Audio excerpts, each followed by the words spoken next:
Hello दोस्तों, स्वागत है आपके अपने यूट्यूब चैनल वैदिक टास्क पर। इस चैनल पर आपको क्लास 10 से संबंधित वीडियो देखने को मिलेगा और आपको बहुत से जानकारी देखने को मिलेगा जो कि क्लास 10th के स्टूडेंट के लिए इम्पोर्टेंट होता है। तो मैं चाहूँगा कि इस चैनल को सब्सक्राइब करने के साथ साथ बेल आइकन को ज़रूर प्रेस करें ताकि आगे आने वाले वीडियो का नोटिफिकेशन आपको मिलता रहे। दोस्तों, आपने जैसा कि देखा कि थंबनेल में लिखा हुआ था 467 से प्लस मार्क्स कैसे लाएं क्लास 10th में। तो मैं आज आपको बताने वाला हूं कि क्लास 10th में 467 नंबर से प्लस अधिक आप कैसे ला सकते हैं। आप लोग का पहला सवाल रहेगा कि तूने सबसे पहले 467 नंबर 10th क्लास में लाया है। तो आपका जवाब है कि हाँ, मैंने क्लास 10th में 467 मार्क्स लाया है और मैंने कोई ट्यूशन भी नहीं किया था। मैंने खुद के स्टडी से और जो क्लास में पढ़ाई होती थी उसके स्टडी से सिर्फ 467 मार्क्स लाए हैं। तो मैं आपको उन सभी की जानकारी दूंगा जो मैंने अपने क्लास 10th के दौरान स्टडी के नियम अपनाए थे। अगर आप भी उन नियमों को फॉलो करते हैं, उस स्टेप को फॉलो करते हैं, तो मैं आपको भरोसा दिलाता हूं कि आप भी जो आपका टारगेट है उस टारगेट को आप क्रॉस कर सकते हैं। तो चलिए इस वीडियो को स्टार्ट करते हैं।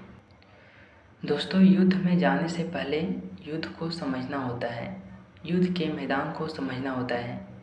उसी प्रकार आपको एग्ज़ाम जो है ये युद्ध के समान है, ये आपको युद्ध के समान चुनौती देगा। तो इस युद्ध के मैदान को मतलब कि सिलेबस को आपको समझना होगा। अगर आप सिलेबस को अच्छे से समझ लेते हैं तो ऐसा मानिए कि आपका युद्ध जीतने का चांस बहुत अधिक बढ़ जाता है। तो अब आपका ये सवाल रहेगा कि आखिर सिलेबस को कैसा समझा जाए। तो आपका जवाब है कि सिलेबस को इस प्रकार समझना है, जैसा कि मुझे पता है कि क्लास 10th में 50% ऑब्जेक्टिव और 50% सब्जेक्टिव होता है। तो आपको करना है कि जो चैप्टर आपको ये देखना है कि कौन सा चैप्टर सब्जेक्टिव में आ रहे हैं, कौन सा चैप्टर ऑब्जेक्टिव में आ रहे हैं, और ये भी देखना है कि कौन ऐसे चैप्टर हैं जो सब्जेक्टिव और ऑब्जेक्टिव दोनों में आ रहे हैं।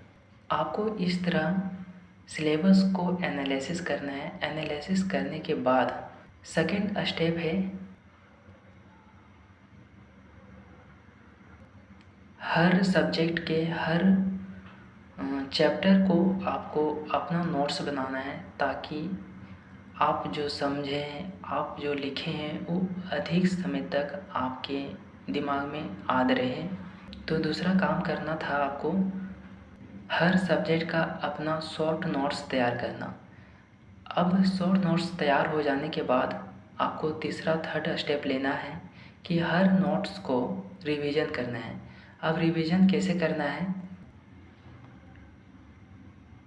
आपको एक रूटीन बना लेना है कि ये इस दिन हमको इस सब्जेक्ट का रिवीजन करना है और इतना चैप्टर तक रिवीजन करना है। आपको टारगेट फिक्स कर लेना है कि अगर ये सब्जेक्ट उस दिन टारगेट किए गए दिन में अगर मेरा टारगेट पूरा नहीं होता है तो मैं इसके सिवा और कुछ काम नहीं करूँगा। जब तक मेरा टारगेट पूरा नहीं होगा तब तक मैं कोई और दूसरा अलावा कुछ कर ही नहीं सकता। तो आपको रिवीजन के लिए टाइम देना है। जितना ज़्यादा रिवीजन करेंगे उतना ज़्यादा आपके दिमाग में प्रश्नों की संख्या, उसके उत्तर की संख्या आपको याद रहेंगे। चौथा स्टेप है आपको ऑब्जेक्टिव में 100 में 100 लानी है, यानी कि 50 मार्क्स का जो ऑब्जेक्टिव होता है वो 50% आपको पूरी करनी है।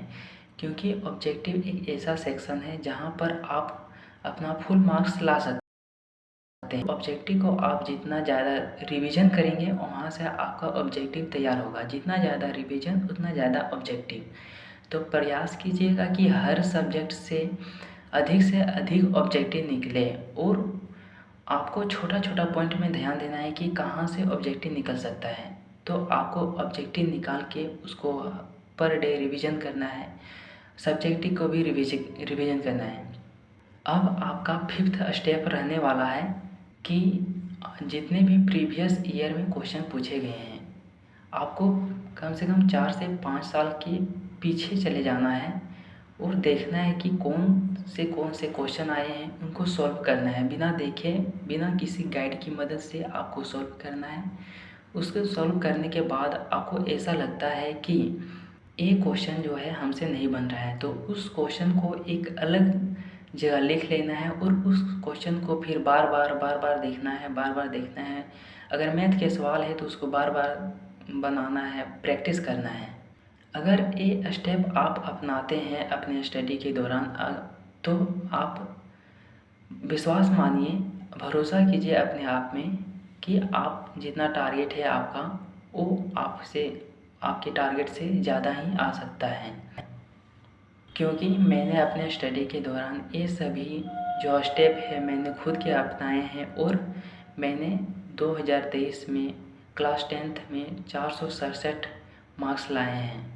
और मैं बता दूं कि मेरा हिंदी में 99% आया था, यानी कि 100 में 99 मार्क्स बने थे मेरे को। अगर आपको ये वीडियो अच्छा लगा हो तो इस वीडियो को एक लाइक ज़रूर कीजिएगा, साथ ही चैनल को सब्सक्राइब करके बेल आइकन को ज़रूर दबाना है ताकि आगे आने वाले वीडियो का नोटिफिकेशन आपको मिलता रहे। अगर आप मुझसे और अधिक कुछ जानकारी की उम्मीद करते हैं तो उस जानकारी को या उस प्रॉब्लम को अपने कमेंट बॉक्स को में लिख देना है ताकि मैं उस प्रॉब्लम से संबंधित वीडियो बना सकूं जो आपके सॉल्यूशन के लिए अच्छा होगा। अगर आप चाहते हैं कि मैं आपके लिए इम्पोर्टेंट सब्जेक्टिव क्वेश्चन लाऊं तो उसके लिए भी आपको कमेंट करना है। तो चलिए मिलते हैं किसी दूसरे वीडियो में, तब तक के लिए बाय बाय।